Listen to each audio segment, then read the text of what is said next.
Team India ಮಹಿಳಾ cricket ಆಟಗಾರ್ತಿ ಸ್ಮೃತಿ ಮಂದನಾ ಸದ್ಯ ತಮ್ಮ ಮದುವೆಯ ಕಾರಣದಿಂದಲೇ ಸುದ್ದಿಯಲ್ಲಿದ್ದಾರೆ. ಅದ್ದೂರಿ ಸಂಗೀತ್ ಮೆಹಂದಿ ಕಾರ್ಯಕ್ರಮಗಳ ಬಳಿಕ ಏಕಾಏಕಿ ಸ್ಮೃತಿ ಮಂದನಾ ಮದುವೆ ರದ್ದಾಗಿತ್ತು. ಸ್ಮೃತಿ ಮಂದನಾ ಮದುವೆ ದಿನದಂದೇ ಅವರ ತಂದೆ ಶ್ರೀನಿವಾಸ್ ಆಸ್ಪತ್ರೆಗೆ ದಾಖಲಾಗಿದ್ದು ಮದುವೆ ಮುಂದೂಡಲ್ಪಟ್ಟಿತ್ತು.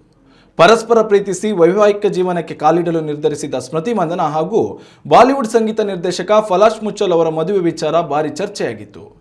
ಒಂದೆಡೆ ಸ್ಮೃತಿ ತಂದೆ ಶ್ರೀನಿವಾಸ್ ಹಾಗೂ ಪಲಾಶ್ ಮುಚ್ಚಲ್ ಆಸ್ಪತ್ರೆ ಸೇರಿದ್ರೆ, ಇತ್ತ ಸ್ಮೃತಿ ಮಂದನಾ ತಮ್ಮ ಮದುವೆಗೆ ಸಂಬಂಧಿಸಿದ ಎಲ್ಲ ಪೋಸ್ಟ್ಗಳನ್ನು ಡಿಲೀಟ್ ಮಾಡಿದರು. ಈ ಎಲ್ಲದರ ನಡುವೆ ಇದೀಗ ಸ್ಮೃತಿ ಮಂದನಾ ಮತ್ತೊಮ್ಮೆ ಇನ್ಸ್ಟಾಗ್ರಾಮ್ನಲ್ಲಿ ಪ್ರತ್ಯಕ್ಷರಾಗಿದ್ದಾರೆ.